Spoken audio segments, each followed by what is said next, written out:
Merry Christmas, everybody.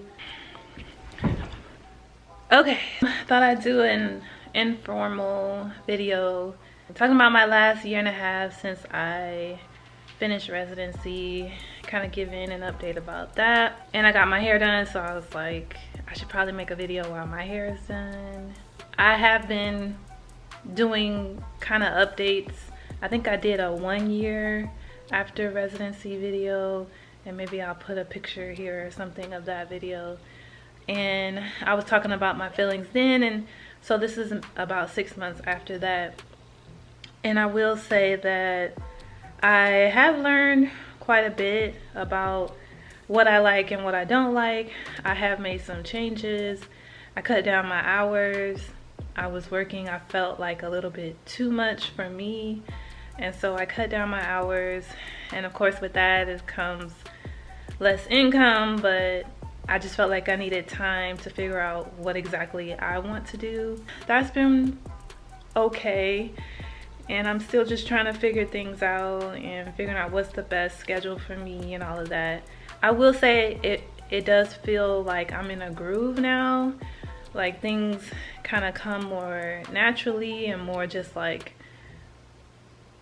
easily to me, and so that's nice. I have some people that I've known for some months, and so I feel like I kind of know them, and you have follow-up patients and things like that. So I have people that I've kind of built a relationship with, and that's really cool, but still getting a lot of new people. And so some people that I've met that I haven't seen ever again, and that always does make me think, like, was it something I did? What can I change? And I always kind of wonder, like, if I could get feedback from people. I was thinking about doing that, like maybe having people fill out like a feedback sheet to tell me what their thoughts were, any feedback that they can give me that I can improve on, because there has been some people that I haven't seen. I saw them one time and never saw them ever again, and it's not always the provider, it could be a number of different things. And so just, you know, trying not to take that personally. I remember in residency when that would happen, I took it so personally, and I would talk to my supervisors and they would say, that happens all the time, it's not a big deal. You know, follow-up or people being lost to follow-up is very common, I think, especially in psychiatry. So yeah, so try not to take that personally, but I also do want to improve, and if there's anything that I'm doing, I would like to change that. I feel like my style, if you can't tell, I'm not like as in your face and aggressive and assertive as maybe some other doctors are, and that might rub people the wrong way. And yeah, so every doctor isn't for everybody, and so if you're seeing a doctor and maybe that you feel like that doctor isn't for you, you always can see somebody else. So don't feel like you're stuck with that one doctor.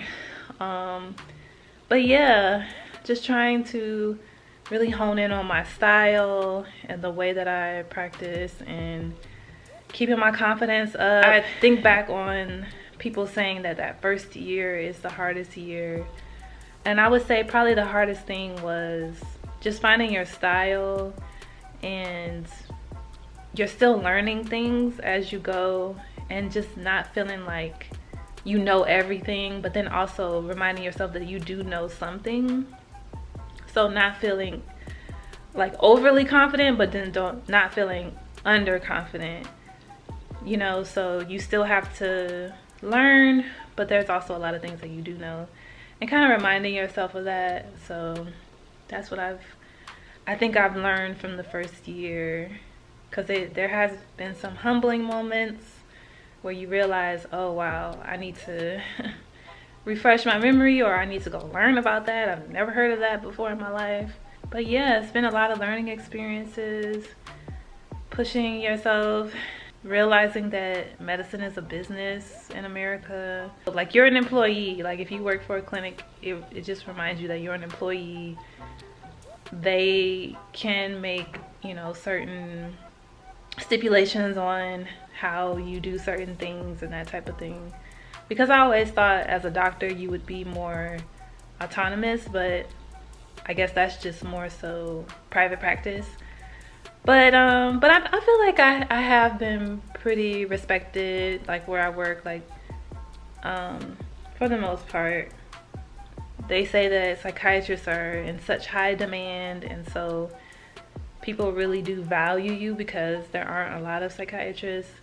But then you also kind of feel like certain people might try to get over on you, especially as a newer doctor. They might try to underpay you or not give you certain benefits and that type of thing. And so if you're a new doctor coming out of residency, just be aware of that.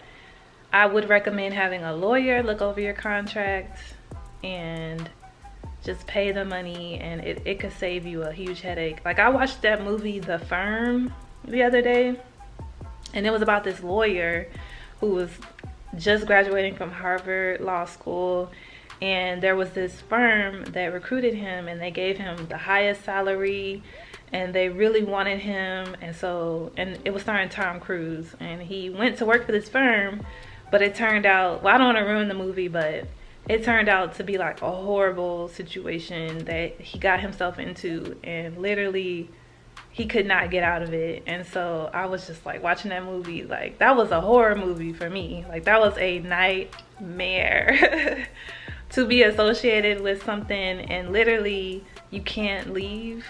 Like, that's a nightmare. So having somebody look over the contract, making sure you know what you're getting yourself into, strongly recommend that. So I feel like those are kind of the things that I learned that I guess I would pass on to anybody who's coming out of residency. You know, it might take a little time for you to get into your groove, and me personally, I'm kind of taking my time to figure out what would be the best for me. Again, that's just me. Some people, they come out the gate and they know exactly what they want to do, and they have their dream job right out of the gate and all of that. And yeah, so, but if anybody knows me and knows where I work, it's great, you know. Everything's going great. So but yeah, I'm still just trying to figure out what's best for me though. And yeah, I guess that's all I would say. I don't want to just ramble on and on, but if you have any questions or anything like that, you can leave them in the comment section down below. Merry Christmas, happy holidays to everybody. I know this can be a tough time of the year for some people. Think about the good things, meditate, remind yourself of what you like to do and what's good in your life, and focus on those things. Another thing that's been really prominent for me is like self-fulfilling prophecies. For some reason, like, I really try to check myself nowadays. Like, am I causing this to happen, or is it external to me? Like, because really the only thing you can control is yourself. So I always try to check my thoughts. Like, am I telling myself that this is a bad situation, or is this actually a bad situation? You know, am I creating the situation in my mind, or is this actually not a good situation?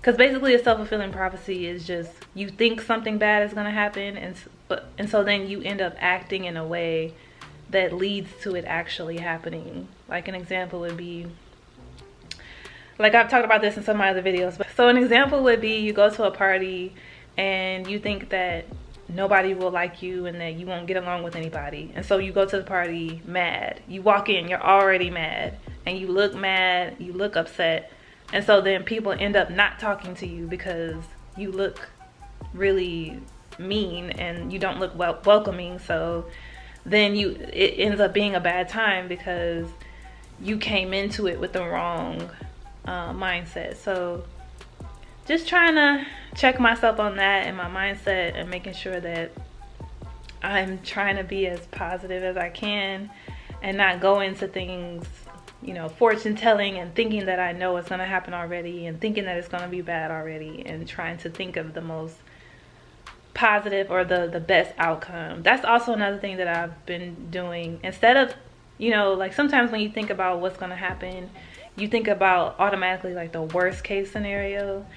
And to combat that, you can also think of the best case scenario. So if you think like, again, with that example, if you go to a party and you think, oh, nobody will like me and I won't get along with anybody, you could also think before you go to the party, well, what if I find somebody that I really like and I end up striking up a conversation and I make a new friend, or, you know, I get a new business opportunity, or I'm able to network. Like, thinking of what's the best case scenario and not necessarily expecting that, because then if it doesn't happen then you feel bad too, but just kind of visualizing that as well, and that can put you in a better headspace that this other possibility is also a possibility. So that's one other trick that I sometimes do. So yeah, so I pray for everybody. Pray that everybody has a wonderful Christmas and New Year's, and I guess I will see you guys in the next video.